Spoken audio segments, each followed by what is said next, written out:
குழந்தைங்க உட்காந்ததுக்கப்புறம் கொஞ்சம் அப்படி தடுமாறி கீழே விழுந்தாங்க. ஆனால் அதெல்லாம் நம்ம தான் பக்கத்தில் தலகாணி வச்சு கவர் பண்ணோம், இல்லை நம்ம உட்காந்துக்கணும். இப்போ அவனும் விழுந்தான். உட்காந்து இந்த குழந்தை விழுந்ததுனால ஒன்றா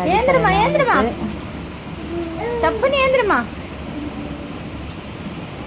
ஐயா இப்படியே இருந்து உட்காரத்துக்கும் பழகணும் குழந்தைங்க, அப்பதான் கரெக்டாக இருக்கும். ஓயோயோயோயோ நயா நயா டப்பா டப்பா டப்பா டப்பா டப்பா டப்பா டப்பா டப்பா. பல்லு கட்டுமா பல்லு கட்டுமா பல்லு கட்டுமா. ஈ பல்லு கட்டுமா. ஐயோ பல்லுமா பல்லுமா. மேல் பல்லு கட்டுமா மேல் பல்லு கட்டுமா. மெல்ல பல்லு கட்டுமா. ஐயோக்கா பல்லுமா. சீ